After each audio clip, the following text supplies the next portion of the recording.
Greetings, it is I, Tantus Naravan Dracovin, Lord and Emperor of the Dracovin Empire, and welcome. It is time to continue our discussion on Advanced Dungeons & Dragons AD&D.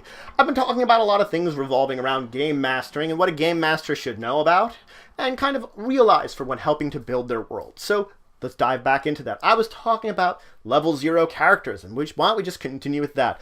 So the vast majority of NPCs you will encounter in a game are going to be level 0. There is no need to give class levels to every single person out there, so most of them will just be level 0 nobodies. Now, most times, you're not going to have to worry about putting any kind of stats or anything. You don't need to know their THAC0, you don't need to know their AC, their hit points, or anything.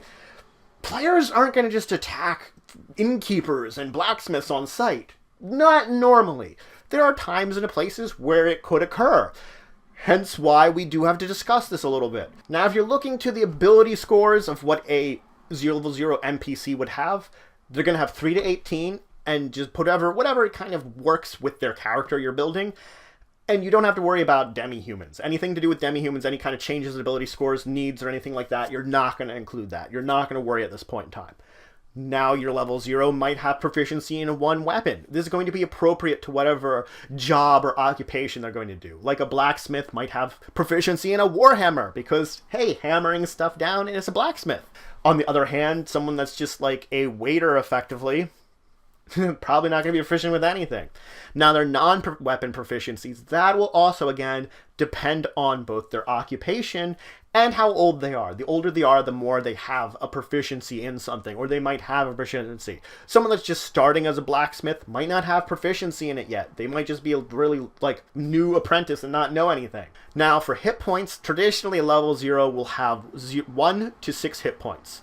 Dwarves and gnomes are already an exception that they have 1 to 8 to start out with. Now, there is a chart in the book that you can look at that certain occupations and certain things that people do will actually change how many hit points. Effectively, you're getting tougher, you've been working a lot more. People like soldiers or blacksmiths who've had a lot more training and have bigger physical bodies will have a little more hit points to them. And so you look to the chart there and you can see how things are different there. Now, also, if you have important NPCs, you might want to give them more hit points. You can do that. Like someone that's like a ruler of a country, you might want to give them more hit points because then just one sword stab's not going to kill them right away. The PCs just can't conquer a kingdom by going, eh. So theoretically, you don't want to have it that easy. That's why if it's an important NPC like a ruler or something, give them a little more hit points. Make them that they have to take a few hits to be knocked out if that really comes to that.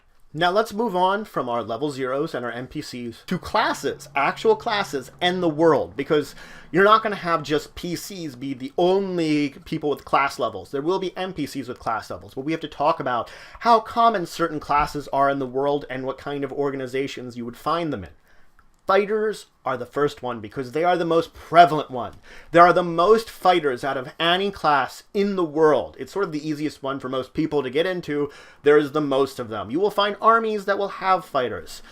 Rank and level can equal to it out. So you can have a fighter that as he gains more levels, gains ranks, but it's not necessary because you always might have that, level 0 NPC prince in charge of the army. So that way, the level isn't necessarily going to reflect rank in an army. It might reflect it if rank is based upon your performance, but if it's more a nobility or birthright, then it's probably not going to reflect it the same way. Again, your commander still might be a fighter, but he could be level 1 fighter that never really did a lot of training, while you're maybe level 8 fighter that went through a lot of training. Now, you don't find really a lot of higher level fighters in a group. You might find some as commanders, things like that, people that are leaders of little units or squadrons. But finding a large group, you wouldn't find anything ever really more than, let's say, a group of 1,000 or so level 2 fighters. If you find that, that is an elite unit of fighters that is specifically trained by a country to be like the strike force or like the backup, maybe the guardians of their king almost. That's sort of like they're the private guard of the king. Things like that they're an elite unit, that they're only level 2 fighters. Yes, there's a crap ton of them. But again, this is like the super elite unit of a kingdom. And this is like the biggest grouping of highest level fighters you're probably going to find. Anything more than that gets to ridiculous levels. Now, fighters, again, they don't necessarily have to group up. They can, of course, become adventurers, like your players can. They can go on traveling. But there's always this kind of level of leadership or command that fighters tend to have. So they tend to form groups of people under them just because of their general nature. Now, moving on, we talk about paladins. Paladins is one of the rarest classes. It probably is the rarest class that you can take. They don't tend to form large groups ever. Again, with the military, you can find large groups of fighters. That's probably the most prevalent place you're going to find large groups of fighters. Paladins, they might have a small group at most. They don't form large groups. They might form an order, sort of like a Knights of the Round Table might be kind of that sort of group of paladins might come together, and that'd be the largest you'd get. Traditionally, they would either be working with some kind of church or religious organization and being part of them, or they would be spreading the word of whatever religion they worship by themselves out in the world as a one-person sort of preaching, doing the good in the world. Now, rangers are rare, not as rare as a paladin, but they tend to not form groups whatsoever. You can find like a group of rangers maybe acting as scouts for like an army, but by themselves, they're probably not going to really group together. Rangers are very loners, the nature of how they work and dealing with nature and stuff, so you don't tend to find very large groups of them. It can happen, but it's just not something that's traditionally on the radar. Now, wizards, they kind of function a little differently also, because they're based around this expertise and knowledge, and they're the ones that cast spells, they use magic. They don't have the kind of grouping together to maybe form like a union or something, but you can find wizards' guilds. When wizard guilds form, it's really to exchange knowledge or to push forward magical, development, that people studying magic and stuff. And that's really the point of it. And because wizards tend to want to congregate with other wizards anyway, because when they talk about their magical stuff and everything that they're developing, most people don't understand that. Other wizards understand that. So that's why you kind of get these conclaves of wizards that are very their own clubs when they get together. And again, wizards can also be solitary. They might want to throw themselves into their own research. And wizard adventurers exist more to like find out knowledge out there, to enhance their own knowledge while perhaps studying, maybe finding funding for some of their stuff, things like that. There are reasons for wizards to adventure too. You, of course, will find usually one or two wizards or one or two mages under the employ of a lot of nobles or important figures because they are so useful. So there are places that you will find mages throughout major places. You might find some in cities. Places where there is a lot of people, you probably will find a few under employs of certain people just because the key figures will have a couple employed. Now, priests, they are based around a faith. Now, the thing is, the faith itself, you're not going to have all priests. They're going to be in some kind of religious organization, whether it's a temple or monastery or whatever.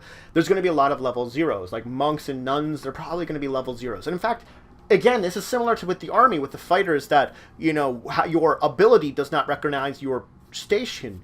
It's basically faith and piety that are recognizing their station. So you could have some kind of person that's only a level 0 person that's just got all this knowledge of the sermons and things and faith that has the position of power, while the person that has the clerical gifts, the gifts of the priest, isn't in that kind of important position because they're maybe not as faithful in that way. They don't have that entire knowledge.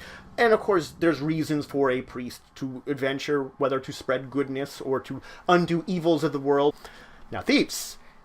Thieves, for the vast majority, are adventurers. There is no reason for a thief to stay around in an area. They're just going to adventure. It's primarily, thieves are adventurers. That's one of those things about the class, that most thieves, like the vast majority of them, adventurers. Now, they can settle in cities for various reasons, but they're usually very independent adventure-y.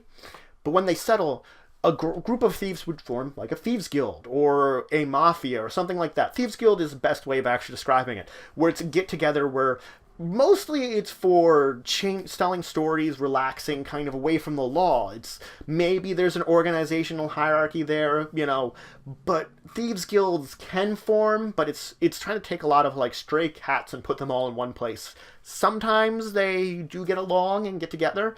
Other times they break apart and run all the different ways. Similarly, bards, which are definitely rarer. They're on the rarer side, similar to how rangers and paladins were.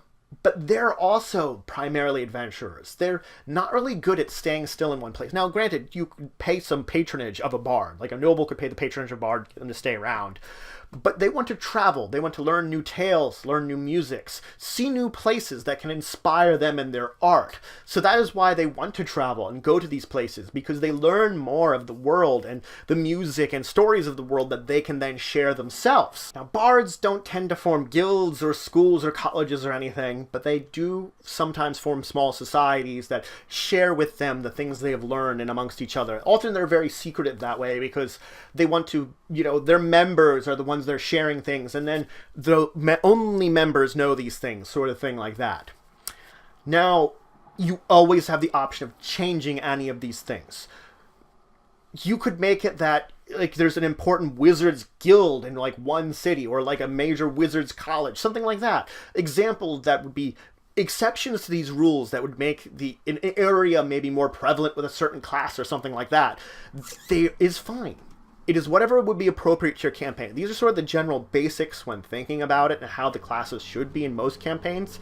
But if you want to alter something, if you think it would be appropriate and not ruin the balances of your campaign, then go ahead and do it. You want to keep things in the world still balanced. You're still going to have the same kind of differences in classes and zero-level characters, that there's that, balance kind of stay between the numbers game there. But you could have different groupings of a class very easily. It just depends on what would be appropriate to your world.